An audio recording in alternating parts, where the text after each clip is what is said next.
वर्तमान जो कलयुग है उसमें ये जो अन्य मार्ग बताए गए हैं शास्त्रों में जन्म मृत्यु के चक्र से निकलने के, ये सामान्य व्यक्ति के लिए यानी संसार के आज लगभग 99% लोगों के लिए वो संभव नहीं है उस मार्ग को कर पाना। अर्जुन 5000 साल पहले जब भगवान ने अर्जुन को ये मार्ग बताया 6ठे अध्याय में, तब अर्जुन ने ये व्यक्त किया कि कृष्ण आप जो ये मार्ग मुझे बता रहे हैं ये मेरे लिए तो असंभव है करना।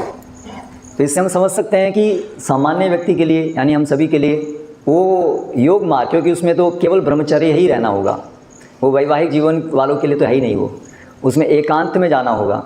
एकांत में जा कर के मृगछाल के ऊपर बैठ कर के और ध्यान करना होगा। आज हम लोगों को ध्यान 5 मिनट, तो हम कक्षा में आधा घंटा एक ध्यान से नहीं बैठ सकते, वहाँ पर कई हज़ार साल तक ध्यान करना है और वो भी एकांत में जा कर के बैठना है।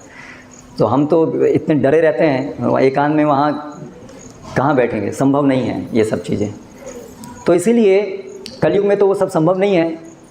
इसलिए शास्त्रों में जो बताया गया है कि कलयुग के अंदर, वो सभी युग के अंदर उपाय है, लेकिन कलयुग के अंदर वही केवल उपाय है जन्म मृत्यु के चक्र से निकलने का, वो है सीधे सीधे भगवान की शरण ग्रहण करना। बाकी सब तरीके इनडायरेक्ट तरीके हैं, उसमें अपने को इंद्रिय संयमन करके धीरे धीरे आध्यात्मिक प्रगति करना है, लेकिन अंत में तो उन माध्यम से भी अंत में तो यहीं आना है, भगवान की शरण में ही। लेकिन आजकल वो इनडायरेक्ट तरीके से जाएंगे तो शरीर, अपनी आयु भी बहुत कम है और उसमें तो कई जन्म लगते हैं, तो इसलिए वो आजकल कलयुग में व्यावहारिक नहीं है। इसलिए कलयुग में जो व्यावहारिक है, जो शास्त्र में बताया गया है, हरर नाम हरर नामैव केवलम कलौ नास्तेव गतिरन्यथा। कलयुग में केवल एक ही उपाय है कि हम भगवान की शरण ग्रहण करें